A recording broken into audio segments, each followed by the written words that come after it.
نہیں عمل دخل کسی قسم کا کرنا چاہتی. سیاستدان جانے اور ان کا کام جانے. لیکن جو پاکستان تحریک انصاف اور ان کے جو صدر ہیں عارف الوی صاحب، جو شاید اپنے آپ کو صرف تحریک انصاف کا ہی صدر سمجھتے ہیں، وہ پاکستان کا صدر تو نہیں سمجھتے، تو وہ مسلسل کوششیں جاری رکھے ہوئے ہیں. اور پھر آج عارف الوی صاحب نے ایک اور کوشش کی، ایک اور انہوں نے کوشش یہ کی کہ انہوں نے آج ایک خط لکھا وزیر اعظم پاکستان شہباز شریف صاحب کو. یہ کوئی 4 صفحات پر مشتمل خط ہے. اس کے اہم نکات میں آپ کے ساتھ شیئر کر دیتا ہوں، ساتھ سے تھوڑا سا ان نکات کی وضاحت بھی کرتا چلوں گا. اس میں انہوں نے یہ کہا کہ یہ الیکشن کمیشن کی معاونت کی جائے جو عام انتخابات ہیں اس کے حوالے سے، تاکہ توہین عدالت کی پیچیدگیاں پیدا نہ ہوں. یہ عارف الوی صاحب کہہ رہے ہیں کہ توہین عدالت کی پیچیدگیاں پیدا نہ ہوں اور اس توہین عدالت سے آپ بچیں. وہ وزیر اعظم صاحب کو یہ مشورہ دے رہے ہیں. لیکن جب عمران خان صاحب کو تحریک عدم اعتماد پر ووٹنگ کرانے کے لیے کہا گیا تھا، جو کہ ان کو ویسے ہی کرانی چاہیے تھی اور وہ کروانے کے لیے ہرگز تیار نہیں تھے، اور وہ توہین عدالت کی حد تک چلے گئے تھے اور انہوں نے پھر ووٹنگ نہیں کروائی تھی. اور اس کے بعد انہوں نے عارف الوی صاحب کو ایک سمری بھیج دی تھی، اور عارف الوی صاحب نے بجائے اس کے کہ ان سے یہ کہتے کہ جناب آپ آئین کے تحت اور پھر سپریم کورٹ کے حکم کے تحت آپ تحریک عدم اعتماد میں ووٹنگ کرائیں، اس کے بغیر تو آپ یہ سمری نہیں بھیج سکتے. لیکن وہ کہتے ہیں نا، وہ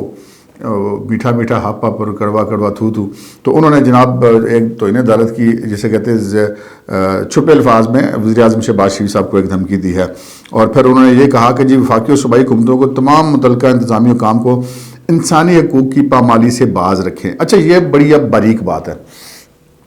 انسانی حقوق کی پامالی تو تب ہوگی کہ جب کسی شخص کو اغوا کیا جائے گا، ایب سے بے جا میں رکھا جائے گا، ان کو ملازمتوں سے برطرف کیا جائے گا، اور یا ان کے ساتھ اور ایسی کوئی چیز کی جائے گی جس میں ان کے بنیادی حقوق متاثر ہوں. لیکن یہ تو کوئی بنیادی انسانی حقوق کی خلاف ورزی نہیں ہے کہ اگر ایک شخص نے پولیس وہیکل کو آگ لگائی ہے یا پٹرول بموں سے حملہ کیا ہے یا عدالتوں پہ پتھراؤ کیا ہے تو اس کو گرفتار نہ کیا جائے کہ یہ اس کا بنیادی انسانی حق ہے کہ وہ جو مرضی کرتا پھرے. اصل میں یہ کیس بنایا جا رہا ہے بین الاقوامی سطح پر، اور چونکہ اور یہ کہا جائے گا کہ دیکھیں اس ملک کا صدر کہہ رہا ہے کہ بنیادی انسانی حقوق کی خلاف ورزی ہوئی ہے. تو یہ ایک اس جسے کہتے ہیں وہ ان کا اصل میں ٹارگٹ ہے. بین الاقوامی میڈیا اور بین الاقوامی جو دنیا ہے اس کو بتانے کے لیے یہ الفاظ لکھے گئے ہیں. اور پھر انہوں نے لکھا کہ ماضی قریب میں پرنٹ، الیکٹرانک اور سوشل میڈیا نے بنیادی انسانی حقوق کے خلاف واضح خلاف ورزیوں کے واقعات کو اجاگر کیا ہے. بالکل بھی ایسا کوئی واقعہ نہیں ہوا جی جس میں اجاگر کیا گیا بنیادی حقوق کی خلاف ورزیوں کو. اس لیے کہ بنیادی حقوق کی خلاف ورزی اب جو باقاعدہ بندہ گرفتار ہے اس کو عدالت میں پیش کیا جاتا ہے اور اس کے خلاف قانونی کارروائی ہوتی ہے، تو اس سے اس کے بنیادی حقوق متاثر نہیں ہوتے بلکہ اس کو بنیادی حقوق ملتے ہیں کہ اس کو پورا موقع ملتا ہے کہ وہ عدالت میں اپنا موقف پیش کرے، اپنی صفائی دے. البتہ عمران خان صاحب کے دور حکومت میں جو میڈیا کے ساتھ ہوا، صحافیوں کو گولیاں ماری گئیں، گھروں میں گھس کے مارا گیا، نوکریوں سے نکلوایا گیا. اب صدر صاحب اتنے اچھے ہیں تو ہے نہیں کہ ہم یہ کہیں کہ انہوں نے ان کی طرف اشارہ کیا ہے، لیکن ان کا اشارہ جو ہے موجودہ دور کی طرف ہے. اور پھر انہوں نے کہا کہ ایسے واقعات کے تدارک اور اصلاح کے لیے وزیر اعظم کے نوٹس میں لانے کی ضرورت تھی. اور پھر انہوں نے یہ کہا کہ جی آرٹیکل 105 اور 112 کے تحت صوبائی اسمبلی کی تحلیل پر آرٹیکل 224 ضمن 2 کے تحت 90 دن کے اندر انتخابات کرانا ضروری ہیں. لیکن ابھی جو پچھلے دنوں الیکشن کمیشن کو سپریم کورٹ نے کہا تھا کہ 90 دن سے اگر کچھ دن آگے بھی نکل جائیں تو ایز سون ایز پاسبل تاریخ دے دی جائے، تو وہ تو پھر سپریم کورٹ بھی اس آئین کی اس لمٹ سے تو باہر نکل گئے نا صدر صاحب. اور پھر جو عمران خان صاحب کے دور حکومت میں عدالتیں حکم دیتی رہیں کہ بلدیاتی ادارے بحال کرو، اس پہ بھی عمل نہیں کیا گیا. اور بھی بہت ساری ایسی چیزیں ہیں، بہت ساری مثالیں ایسی دی جا سکتی ہیں. اور پھر انہوں نے کہا جی سپریم کورٹ نے 90 دن کے اندر انتخابات کی تاریخیں تجویز کرنے کا حکم دیا تھا، بلکہ ساتھ میں نے آپ سے عرض کی کہ سپریم کورٹ نے یہ بھی کہا تھا کہ اس کے بعد بھی اگر اس وقت میں پاسبل نہ ہو تو اس کے بعد بھی جلدی سے تاریخ دے دی جائے. اور پھر انہوں نے کہا کہ لگتا ہے کہ پنجاب اور خیبر پختونخوا میں وفاقی اور نگران حکومتوں نے متعلقہ محکموں کے سربراہان کو عام انتخابات کے انعقاد کے لیے ضروری تعاون فراہم کرنے سے معذوری ظاہر کرنے کا کہا. اب یہ حکومتوں پر الزام لگا رہے ہیں صدر مملکت کے جی یہ چونکہ سرکاری محکمے ہیں تو اس وجہ سے یہ حکومت کے کہنے پر عدم تعاون کر رہے ہیں. لیکن لاہور ہائی کورٹ نے بھی کہا ہے کہ جی ہم ریٹرننگ افسران نہیں دے سکتے، عدالتی عملہ نہیں دے سکتے. لاہور ہائی کورٹ تو کسی حکومت کے ماتحت نہیں ہے، وہ تو اپنے چیف جسٹس کے ماتحت کام کرتی ہے. اور جسے کہا جاتا ہے ان کے اوپر یہ بھی الزام ہے کہ وہ عمران خان صاحب کی محبت میں مبتلا ہیں، تو اگر وہ نہیں دے رہے عملہ تو پھر اس میں وفاقی حکومت کا تو یا صوبائی حکومت کا تو کوئی قصور نہیں ہے. تو بہتر ہے کہ صدر صاحب یہ خط جو ہے وہ chief justice Lahore high court کو لکھ دیتے. تو بہرحال انہوں نے کہا کہ جی میری رائے میں ایگزیکٹو اتھارٹیز اور سرکاری محکموں نے آئین کی کھلا خلاف ورزی کی ہے. میں نے عرض کیا کہ کھلا جب خلاف ورزی تھی اس وقت صدر صاحب عمران خان صاحب کے کہنے میں ٹھگ کر کے قومی اسمبلی توڑنے کا اعلان کر دیا تھا.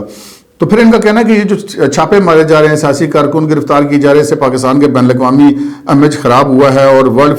فریڈم انڈیکس میں ہے پاکستان 180 ممالک میں سے 145ویں نمبر پہ تھا، اور اب وہ 197 نمبر پہ آ گیا۔ میرا خیال ہے یہ عمران خان صاحب کے دور میں آ چکا ہوگا، یہ ابھی ایسی کوئی مزید اس میں کوئی نہیں ہے، اور ان کا کہنا ہے کہ حکومت کے اقدامات کی طرف سے یہ انڈیکس سے مزید نیچے جائے گا، یعنی کہ میری بات کی تصدیق ہو گئی۔ اور پھر ساتھ ہی وہ یہ مختلف اور بھی انہوں نے بہت ساری ایسی باتیں کی ہیں جس پر انہوں نے کہا کہ جی وزیر اعظم چونکہ حکومت کے سربراہ ہیں، اس ناطے آئین ان کے اوپر بہت ساری ذمہ داریاں عائد کرتا ہے۔ لیکن میرا ذاتی خیال یہ ہے کہ صدر مملکت کا یہ جو خط ہے، یہ جو ایک آج کل جاری کشمکش ہے، اس کا ایک حصہ ہے تاکہ بین الاقوامی جو ادارے ہیں ان کو بتایا جا سکے کہ دیکھیں جی صدر مملکت صاحب یہ خط لکھ رہے ہیں۔ آگے بڑھتے ہیں جی، ایک اور خبر سامنے آئی ہے، کچھ جو آپریشن جب ہوا تھا سرچ وارنٹ کے ساتھ،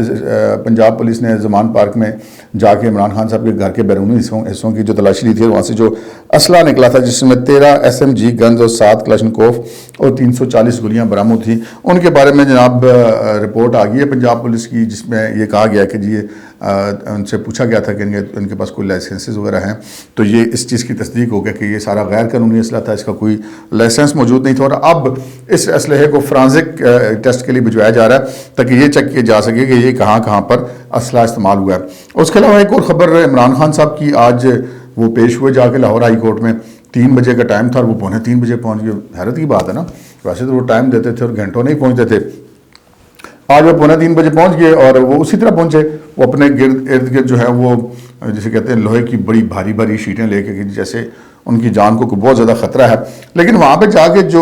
جس کیس میں وہ پیش ہوئے، وہ آپ سن کے حیران رہ جائیں گے۔ وہ 5 مقدمات جو اسلام آباد کے ہیں ان میں وہ حفاظتی ضمانت لینا چاہتے تھے، اور ان میں وہ پہلے لاہور ہائی کورٹ سے حفاظتی ضمانت لے چکے تھے، اور آج کی تاریخ سے پہلے انہوں نے اسلام آباد کی متعلقہ عدالت میں جا کر اب ضمانت کے رجوع کرنا تھا۔ حفاظتی ضمانت کی تاریخ آج تک تھی، لیکن وہ اسلام آباد کی متعلقہ عدالت یا اسلام آباد کی ہائی کورٹ میں جانے کے بجائے ایک بار پھر لاہور ہائی کورٹ میں گئے، اور پھر وہاں پہ پہلے تو اعتراضات کیے گئے ان کے درخواست پر، ضمانت کی درخواستوں پہ، کہ جی یہ کیسے ہو سکتا ہے کہ ایسی کوئی نظیر موجود نہیں ہے کہ ایک بار حفاظتی ضمانت ملے اور پھر دوبارہ مل جائے۔ لیکن وہ پھر اعتراضات ختم کر دیے گئے، رجسٹرار آفس کو نمبر لگانے کا حکم دیا گیا، جسٹس طارق سلیم شیخ تھے اور جسٹس انوار تھے، اور انہوں نے کافی سارے سخت بھی ریمارکس دیے جس میں کہا گیا کہ ہمارے سامنے کوئی ایسی نظیر رکھیں گے حفاظتی ضمانت دوبارہ دی جا سکتی ہو، راداری ضمانت یا حفاظتی ضمانت آپ جس کو بھی کہہ رہے ہیں، پروٹیکٹیو بیل بھی اس کو کہتے ہیں، ٹرانزٹ بیل بھی کہہ سکتے ہیں، عبوری ضمانت بھی کہہ سکتے ہیں۔ تو وہ جو وکیل تھے عمران خان صاحب کے، انہوں نے بھی عدالت میں کہا کہ جی ایسی کوئی مثال موجود نہیں ہے، اور پھر انہوں نے یہ دعویٰ کیا کہ جی جب عمران خان صاحب پچھلی تاریخ پہ اسلام آباد گئے تھے تو اس وقت ہم نے عدالت میں ضمانت کی درخواستیں دائر کی تھیں، لیکن بڑا مسئلہ ہو گیا تھا اور بڑا رش پڑ گیا تھا اور ہنگامے شروع ہو گئے تھے، تو عمران خان صاحب کو واپس آنا پڑا، تو وہ پیش نہیں ہو سکے، جس پر فاضل عدالت نے کہا کہ آپ کیا کوئی ایسا ثبوت پیش کر سکتے ہیں جو ریکارڈ سے ثابت ہو کہ آپ نے وہاں پہ ضمانت کی درخواستیں دائر کی تھیں۔ اور انہوں نے سرکاری وکیل سے پوچھا، سرکاری وکیل نے کہا جی ہمارے علم میں ایسی کوئی بات نہیں ہے، لیکن ثبوت وہ بھی پیش نہیں کر سکے۔ اس کے بعد پھر بہرحال عدالت نے ان کو جو ہے وہ عبوری جو حفاظتی ضمانت ہے اس میں 27 مارچ تک توسیع کر دی، اور کہا کہ ساتھ ہی انہوں نے یہ بھی کہا کہ جناب اگر یہ جو آپ کا دعویٰ ہے کہ آپ نے وہاں پہ اس وقت درخواست ضمانت دائر کی تھی اور پیش نہیں ہو سکے،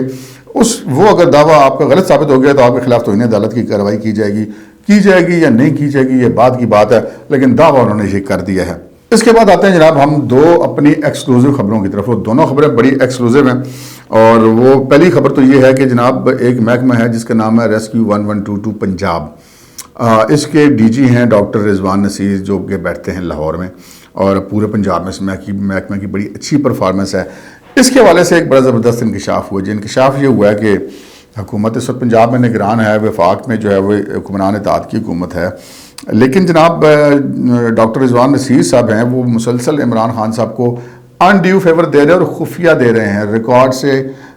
چھپا کر دے رہے ہیں۔ وہ کیا فیور دے رہے ہیں ابھی میں آپ کی خدمت میں پیش کرتا ہوں کچھ چیزیں جو آپ نام بھی بتاؤں گا۔ ایک جناب ایمبولینس ہے، اس ایمبولینس کا نمبر ہے RA42، یعنی کہ ریسکیو 1122 راولپنڈی کی یہ ایمبولینس ہے۔ یہ ایمبولینس پلیس تھی DHA ریسکیو اسٹیشن پر۔ یہ ایمبولینس اس وقت وہاں نہیں ہے اور یہ گزشتہ کئی ماہ سے بنی گالہ میں موجود ہے۔ میں زمان پارک کی بات نہیں کر رہا، میں بنی گالہ کی بات کر رہا ہوں جو کہ اسلام آباد کی حدود میں واقع ہے۔ وہاں پہ عمران خان صاحب موجود بھی نہیں ہیں کئی ماہ سے، 6-7 ماہ سے تو زیادہ ہو گیا ان کو زمان پارک میں رہتے ہوئے، تو وہاں پر یہ موجود ہے۔ اور پھر وہاں پر یہ پتہ چلا کہ جو ان کا سیکیورٹی کے انچارج ہیں بنی گالہ کے، کوئی غالباً ریٹائرڈ کرنل ہیں، ان کے حکم پر یہ جو وہیکل ہے ریسکیو 1122 پنجاب حکومت کی ملکیت، اس کے اوپر سے 1122 کے سٹکرز بھی اتار دیے گئے ہیں تاکہ اس کی شناخت نہ ہو سکے یہ کون سے محکمے کی گاڑی ہے. اس کی نمبر پلیٹیں اتار دی گئی ہیں. پھر 3 شفٹوں میں وہاں پہ سٹاف تعینات کیا گیا، اور دلچسپ بات یہ ہے کہ یہ حکم دیا گیا بذریعہ ڈی جی کہ یہ جو سٹاف وہاں پر بنی گالہ میں تعینات کیا جائے گا، ان کی سیاسی وابستگی کو پہلے کنفرم کیا جائے کہ وہ پکے پاکستان تحریک انصاف کے ووٹر سپورٹر ہونے چاہیے، وہ سٹاف وہاں پر تعینات کیا جائے. اچھا، پھر وہ سٹاف وہاں پر تعینات کر دیا گیا. اچھا، اب یہ جتنا سٹاف تعینات کیا گیا جن کے میں نام لینے لگا ہوں، ان کا تعلق کس ریسکیو اسٹیشن سے ہے، اور اس جہاں پر یہ تعینات ہے وہاں پر جو اٹینڈنس رجسٹر ہے وہاں پہ ان کا نام بھی نہیں لکھا گیا تاکہ کوئی جا کے اگر چیک کرے تو پتہ نہ چلے کہ کوئی بندہ یہاں سے کم ہے اور اس کی حاضری یہاں پر نہیں لگ رہی. یہ پتہ لگا ہے جی کہ ایمرجنسی میڈیکل ٹیکنیشین ہے فرحان نام کا، یہ چاندنی چوک اسٹیشن پہ پلیسڈ ہے لیکن وہاں پر نہیں ہے، یہ بنی گالہ میں ڈیوٹی کر رہے ہیں. ایک ایمرجنسی میڈیکل ٹیکنیشین ہے EMT عابدین نام ہے اس کا، یہ پیر وحدی اسٹیشن سے اس کا تعلق ہے. یہ بھی بندہ وہاں پر ڈیوٹی نہیں کر رہا بلکہ بنی گالہ میں ڈیوٹی کر رہا ہے. پھر یہ LTV ڈرائیورز ہیں، یہ ایک عباس ہے DHA اسٹیشن کا، ایک جو ہے وہ منیر ہے یہ بھی ڈرائیور ہے LTV، یہ بھی DHA اسٹیشن کا ہے. ایک وقاص ہے یہ بھی DHA اسٹیشن کا ہے. پھر یہ جو کاشف اور مدثر ہیں یہ جناب DHA اسٹیشن کے ہیں، اور یہ جناب اس وقت جب یہ گاڑی وہاں پر بھیجی گئی تھی اس وقت یہ وزیر اعلیٰ پنجاب تھے چودھری پرویز لائی، تو پرویز لائی صاحب کے حکم پر یہ بھیجی گئی تھی. لیکن یہ کیا معاملہ ہے کہ ایک سرکار کی ایک چیز ہے، اس کے اوپر سے آپ سرکار کے تمام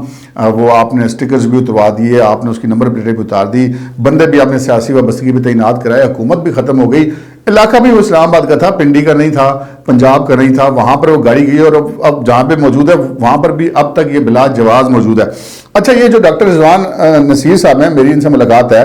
بظاہر یہ بڑے جو ہے وہ بڑے ہمبل اور بڑے ویل مینرڈ آدمی لگتے ہیں، ہوں گے بھی اور یقیناً ہیں بھی، لیکن یہ جو معاملہ ہے اس میں ڈاکٹر رضوان نصیر صاحب جو ہے وہ انہوں نے بڑی زبردست قسم کی ڈنڈی ماری ہوئی ہے. وہ ان کے بارے میں پتہ یہ چلا کہ مبینہ طور پہ جب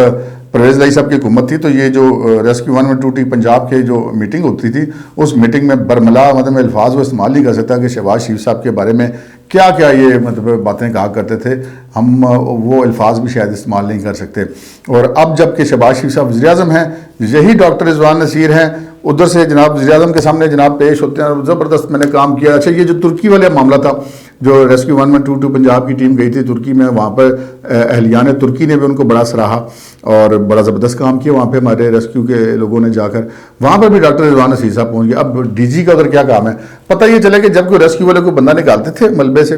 تو یہ DG صاحب آگے پکڑ کے اس چرپائی کو پکڑ لیتے تھے یا اسٹیچر کو پکڑ لیتے، فوٹو اپنی بنوا لیا کرتے تھے. تو یہ ادھر فوٹویں بنواتے رہے، شہباز شریف صاحب کے سامنے نمبر بناتے رہے، اور اندر سے اپنا سرکاری محکمے کا جو عملہ ہے اور گاڑی ہے وہ انہوں نے عمران خان صاحب کو فراہم کر رکھی. یہ جناب ریسکیو 1122 کے جو DG صاحب ہیں ان کے بارے میں نے آپ کو بتایا. اچھا جناب، یہ عمران خان صاحب جب اسلام آباد آئے تھے آخری دفعہ اور وہ عدالت میں پیش ہوئے بغیر واپس چلے گئے تھے، بڑا گھراؤ جلاؤ ہوا. ان کے ساتھ جو آئے لوگ تھے انہوں نے مبینہ طور پہ پولیس کی گاڑیاں چلائیں، گاڑیاں توڑی، پولیس اہلکاروں کو زخمی کیا، عدالت پہ پتھراؤ کیا، اہلکاروں کو زخمی کیا، اور جو دیگر سرکاری گاڑیاں تھیں جن کے اوپر سرکاری نمبر پلیٹیں لگی تھی وہ بھی انہوں نے توڑی. یہ ساری ویڈیو فوٹیجز آپ دیکھ چکے ہوئے ہیں. وہ مقدمات درج تھے، ان مقدمات کی تفتیش کے دوران جناب بڑے ہولناک قسم کے انکشافات ہوئے ہیں. یہ پتہ لگا ہے کہ یہ انہوں نے اس کی جو ہے وہ جدید آلات کی مدد سے اس کی تفتیش شروع کی. وہ جو اس واقعے کی CCTV کیمروں کی فوٹیجز تھیں، سیف سٹی کیمروں کی فوٹیجز تھیں اور دیگر جو موبائل کی فوٹیجز تھیں، ان سے ان بندوں کو شناخت کیا گیا. نادرہ میں ان کو ریکارڈ بھیجا گیا، ان کا ریکارڈ آیا، چیک کیا گیا تو پتہ چلا کہ جناب ان میں سے ایک بہت بڑی تعداد سرکاری ملازمین کی ہے. ان میں پولیس اہلکار بھی موجود تھے، ان میں دیگر محکموں کے اہلکار بھی موجود تھے، اور اس دن وہ اپنے اپنے محکمے سے چھٹی پر تھے. اب یہاں سے اندازہ کر لیجئے کہ انہوں نے کتنا زیادہ پینیٹریٹ کر رکھا ہے سرکاری محکموں کے اندر. اور یہ جیسے میں نے آپ کو پہلے مثال دی کہ ریسکیو 1122 والی، کہ انہوں نے کہا کہ جی ہمیں وہ بندے چاہیے جو ہماری پارٹی کے ہوں. تو اس کا مطلب یہ ہے کہ وہ اپنی پارٹی کے بیس پہ بندے بھرتیاں کرتے ہیں اور آپ پھر ان سے کام بھی کروا رہے ہیں. اور پہلے بھی ہم کہہ چکے ہیں کہ جو DIG آپریشن تھے اسلام آباد والے، شہزاد ندیم بخاری، انہوں نے کیسے سارا عمران خان کو سہولت کاری کی اور آپریشن لاہور والا بھی سبوتاژ کیا، اور ابھی بھی وہ سامنے نہیں آتے اور وہ سارا کچھ کر رہے ہیں. پھر ابھی اس پیشی پر بھی جو ہے وہ SP نے بڑا فیسیلیٹیٹ کیا عمران خان صاحب کو اور ان کے ساتھیوں کو، کنٹینر وغیرہ لگائے. متی اللہ جان کا ولاگ بھی آپ دیکھ سکتے ہیں، ہم بھی اپنے ولاگ میں بات کرتے رہے. تو یہ جناب یہ سارا معاملہ ہوا. اب پتہ یہ چلا کہ وہ جو لسٹیں بنا لی گئی ہیں ان تمام سرکاری اہلکاروں کی، ان کو نہ صرف یہ کہ گرفتاریوں کے لیے ان کا آپریشن شروع کر دیا گیا ہے، بہت سارے لوگ گرفتار بھی کر لیے گئے ہیں اور ان کے محکموں کو بھی ان کے خلاف کارروائی کے لیے سرکاری طور پر خطوط ارسال کر دیے گئے ہیں۔ یہ تھی جناب آج کی ساری کارروائی، ہم نے کہا آپ کی خدمت میں پیش کر دیں۔ اب تک کے لیے اتنا ہی، اجازت دیجیے، اللہ حافظ۔